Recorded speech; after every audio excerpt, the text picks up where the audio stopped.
Good afternoon, everyone. I am very pleased to animate this masterclass session today on how to embrace the new world of hybrid model successfully and share with you some insights gathered from both my experience and some research that I hope you will find useful. As more and more companies turn to a hybrid model of work, more than a year into the COVID-19 pandemic, what challenges are leaders likely to face when managing people, both in the office and remotely? Let's face it, we are in a new world. Remote work is now an integral part of life. Today, more than half of the global population are working from home, and studies show that many people will make work at home a regular part of their job in the future.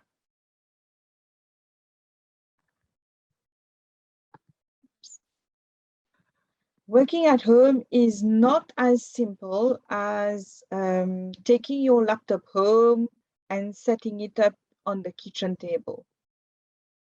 There are a myriad of issues with tools, rules, norms, and culture. And when you get this right, your team will thrive. When it's not working well, people get upset, frustrated, and projects go sideways. Based on the number of studies carried out while I was carrying some research on this subject matter, it is reported that more than 50% of companies have no remote work policy, and many still question whether work at home is productive. One of the surveyed participants reported, simply put it, "My boss said it loud and clear. If I allow you guys to go home, you might not work focusing on your work. Who knows, you might even be drinking." So, does remote work work? The answer is clearly yes. Not only does it reduce commute time, it gives people a sense of empowerment as well. Again, a range of academic studies has proven that remote work increases productivity, but you have to manage it well. Hybrid work model is likely here to stay. Are you ready? A year ago, we were planning to go back to office as soon as the pandemic will be over. No one was expecting the COVID-19 virus to still be present until now. In March 2020, when the pandemic was declared, we moved to remote working at home almost overnight and demonstrated our resilience and agility to adapt to new working environment. Most of us were not prepared, with no dedicated place to work from home. For some of us, it was in the kitchen, some in the living room, or in the bedroom or in the veranda. We have learned to accommodate our space with kids, our dogs, our cats running around, and partners appearing from time to time. Prior to that, some organizations had some flexibility around working hours, and work from home was not at all an established practice. Yes, hybrid work model is here to stay. Not only did we thrive during the pandemic, but 2/3 of employees prefer it. Remote work saves time on commute, saves money on dressing up, and helps people deal with family issues at home. Yes, there are issues. We have to avoid video fatigue, learn to pace ourselves, and of course, find a comfortable and safe place at home. But even with these issues, it's a very good thing. Not that we've broken the stigma of remote work. Yes, we must admit it. It used to be frowned upon. Companies are building hybrid work models, and I'm all for it. We've spent a decade studying employee engagement, employee experience, and the overwhelmed employee. And in every study, we found that flexible, empathetic, well-designed workplaces are great. For example, if I can share with you what we've done at Bank One, once the lockdown was declared, we launched our business continuity plan.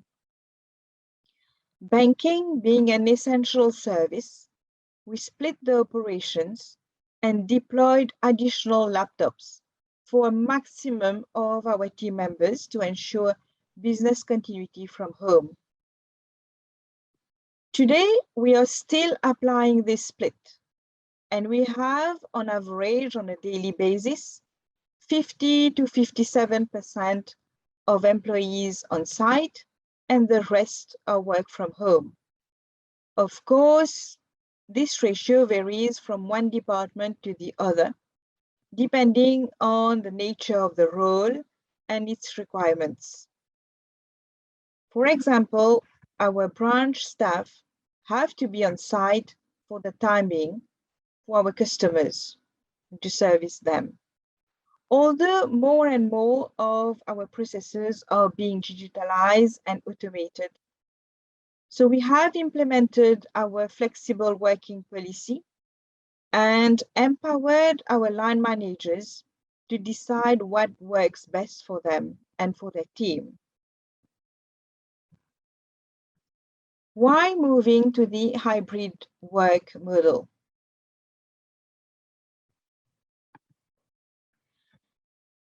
The first thing I want to reinforce is that hybrid work is good for business.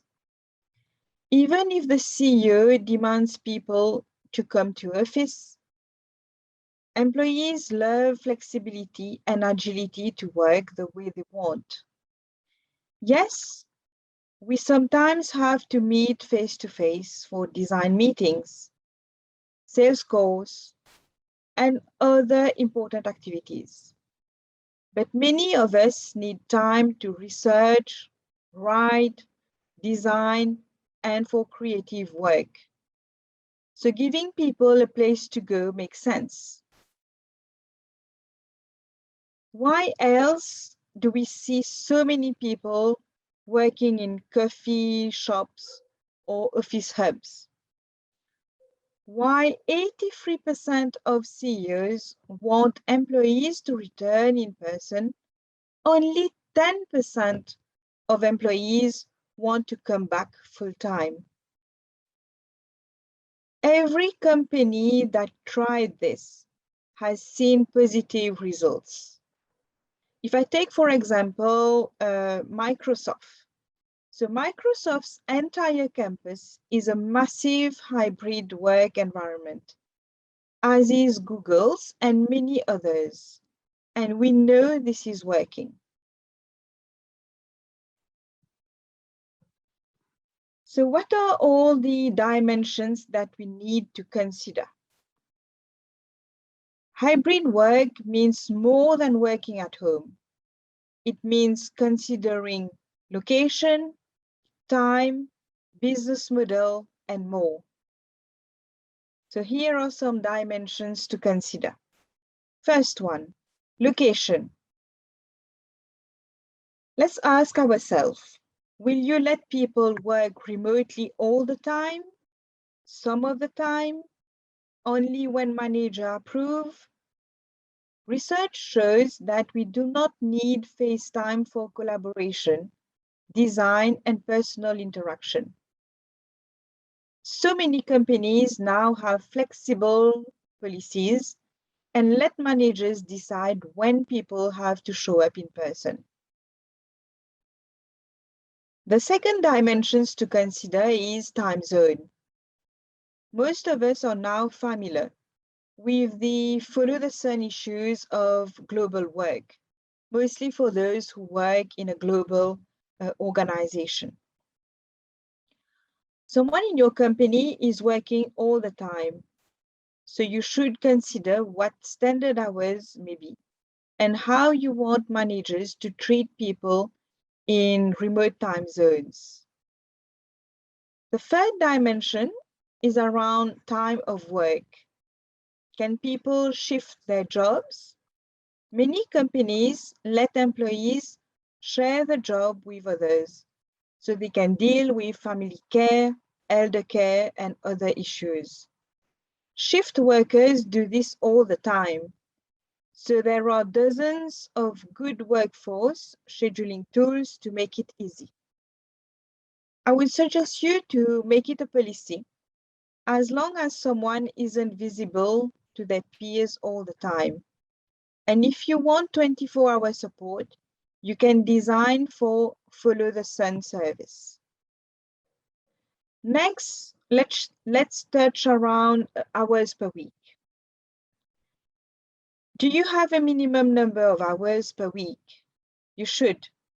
Most employees will not try to push the limits. But if someone does need a policy to fall back on, and of course, managers should accommodate emergencies, vacations, and other interruptions that keep people away from their jobs.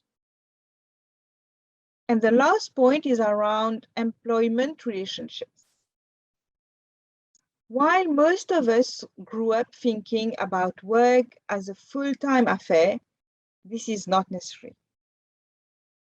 Today, people work by the hour, by the job, by the project, and even based on outcomes. For example, in a freelance capacity.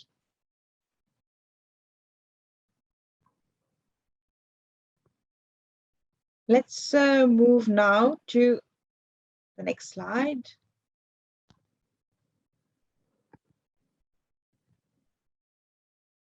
Oops, sorry about that.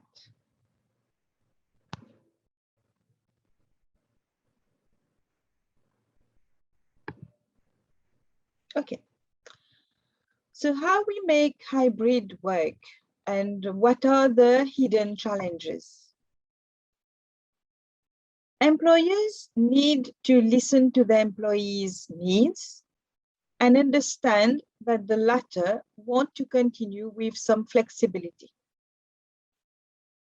Flexible working arrangement is now a great tool to attract and retain talent and promote the employer brand as well. 39% of employees will leave the company if they are requested to come back to office full-time. And we are talking about now, we hear a lot about massive resignation. I'm sure that you all read about it. So how managers can address this? Managers have to be empowered to make decisions about their team and what works for them. They need to understand that the most, they need to understand that the most important factors are employee engagement, employee experience, and also productivity. So if we don't get employee engagement, and if we don't have in place proper process to build and uplift employee experience, productivity will not be on the agenda. And that requires a shift in manager style from input-based to output-based, shifting from face time at the office from 9 to 5 to outcome. Some managers have been used to a certain way of working. Log in the morning, reading, replying to your mails, it now requires a big shift, as it is not natural to all managers. They've been used to this kind of working and this kind of environment. Empathy, empowerment, and trust are key skills that this require and upskill of our leaders for the future. How we share knowledge, how we build trust in the team, how we support the team to remain productive, how we make sure everyone feels listened and engaged, whilst at the same time focus on their well-being. Transparency in communication is another key leadership skills, and many find it challenging, and communicating virtually is much more complex than being face-to-face.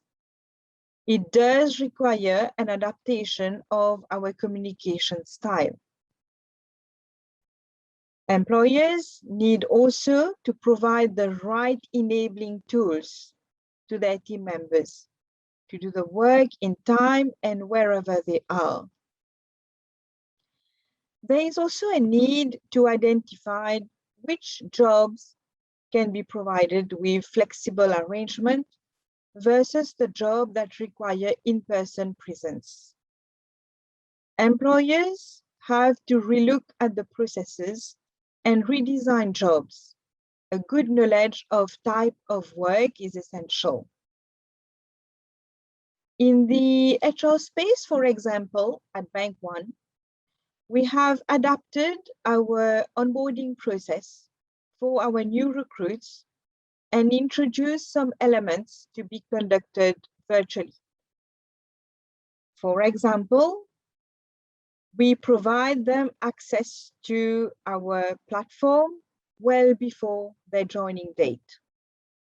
We also give them a map that they need to follow in terms of step-by-step. Basically, day one, what they can expect, what documents to submit, what documents to read, who are they meeting with. So they have a proper onboarding plan, and all this happen virtually. And then once this is completed, they are also being communicated when they will have face-to-face meeting with the respective team members and with their line managers. We are also optimizing on our e-learning platform with a number of training assigned to the employees on the platform. Employees are able to complete their assigned training curriculum at their convenience, when and where they are available, even on their mobile devices. So they choose the time that is most convenient to them to complete the assigned training. Another aspect to consider is raising health and safety awareness. Now that the place of work is a mix of both work at home and work at office. Employers have to educate their team members so they are able to identify health and safety hazards and address same. Again, what we have done at Bank One, we've developed e-learning module, basically to provide them tips that they need to consider when working from home, how to select a proper ergonomic working environment, and also being able to identify health and safety hazards and how to address these.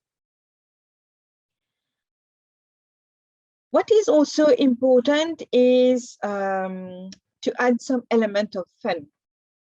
For example, introduce remote exercises, well-being break, for example, 1 hour of me time break on Fridays afternoon.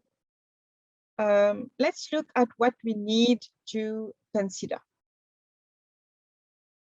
So tools.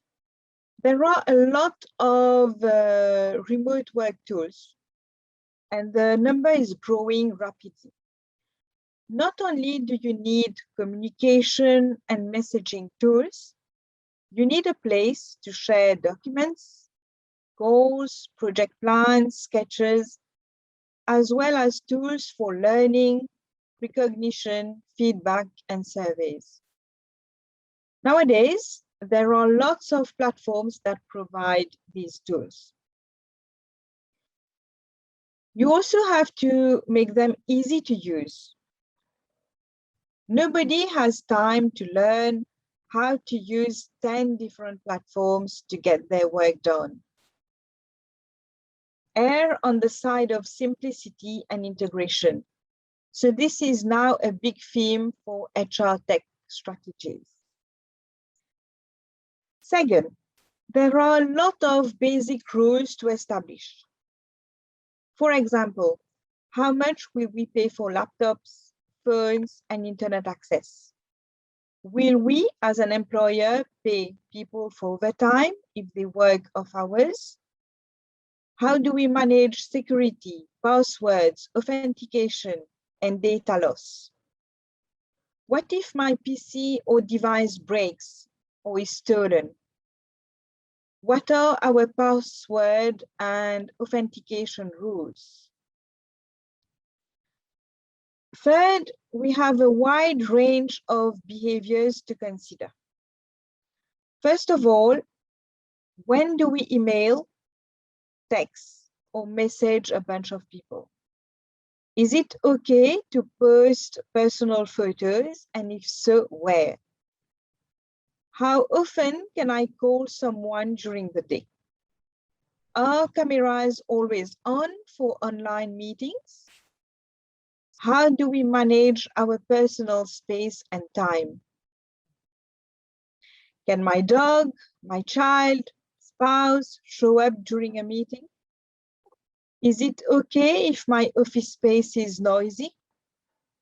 Can I schedule meetings at night, since I know many people have family responsibilities during the day?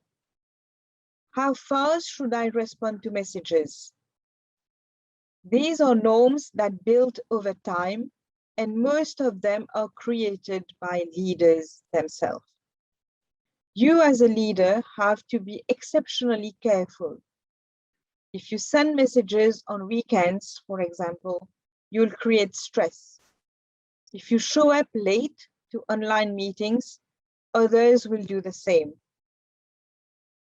So it is important to adopt a meeting rhythm. Indeed, a big topic in remote work is meetings. How many and how do we manage them? In mature remote work environments, there are not a lot of standing meetings. Some companies have a weekly stand-up meeting where everyone shows up, cameras are on, and the leader reviews goals, metrics, big projects, and issues. Then there are the quick connect meetings where we need to gather around to deal with an issue. Don't forget also the one-to-one calls. It's still important to check in with people on a personal level. And many companies have hump day meetings on Wednesdays, for example, with storytelling and music, just, for some break during the week. Meetings, they also have recognition meetings where new people introduce themselves, or you can give thanks. And meetings for global issues or projects. Basically to tackle those corridor talks that used to happen when we were all on sites. So you have to decide which ones is more convenient to you. I also learned that open calendars are crucial. You have to tell people to use their online calendar and make it available to everyone. This helps people schedule calls and reduces the number of interruptions. The fourth area is around culture, perhaps the biggest topic of all.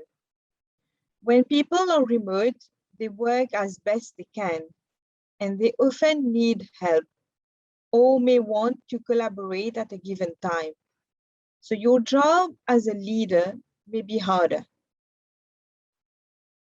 Do I need my boss' approval when I make a decision? Should I be copying everyone on every message I send? Or should I communicate on a one-to-one basis? If I feel upset by a message, should I keep it to myself or speak up? And how will I be evaluated when my manager doesn't really know what I'm doing every minute? All these cultural issues have to be worked out, and each individual will behave differently.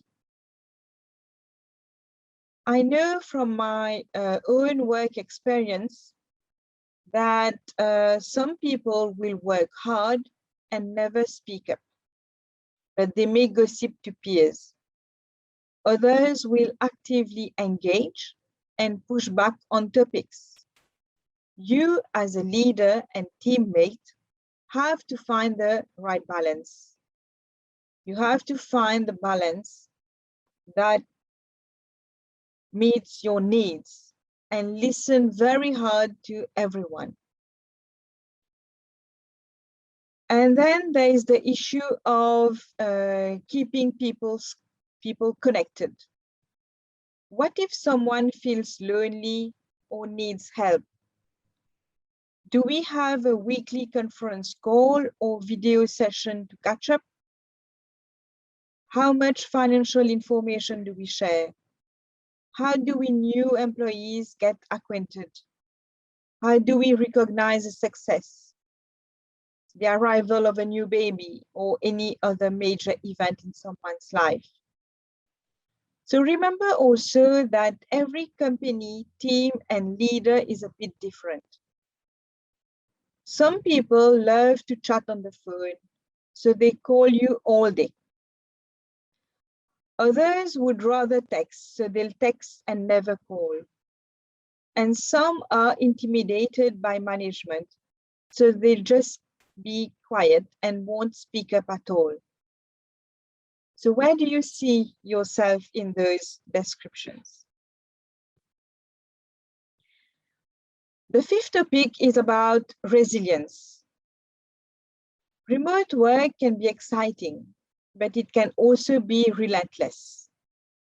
Work starts the minute you wake up and it ends when you go to sleep. We have to help people maintain natural levels of energy, focus, and well-being. This is harder than you think. Not only are remote workers often alone, they are interrupted. We mentioned about children, pets, family members, and often work very long hours because we don't have the time to stop work. For example, when we're at office, there is a time when we know that we need to leave because the office is closing. There is a time for us to get our car in the parking slot. But when we are working at home, we don't have all these aspects to look at. So it's sometimes difficult, and that necessitates, I would say, some personal, professionalism and personal responsibilities is the word that I was looking for, to know at what time you will stop work. So the whole rhythm of sleep, commute, work, home is thrown off the balance. There are many tips and various programs to teach people about personal energy, fitness, and resilience. Many of these are available on the net today. Many videos on YouTube. Let's mention simply that rhythm, keeping a schedule each day, exercise, walking around and more, and pace are key. There are no boundaries to working at home. So you have to be careful you're not working 20 hours a day. So things to consider if you are an employer is to send out pulse surveys regularly. Some do it daily to see how people are doing. You can also fire up your employee assistance program so people feel comfortable calling a coach or medical advisor for help. You can also improve your financial benefits. Most people are stressed about money right now. And scale up your IT support. For example, assign someone to help with all tech problems. In addition to all that, you can also devise and implement personal well-being support. Zoom and Teams is not a panacea. I know we all love Zoom, but already it's clear that Zoom itself can create exhaustion.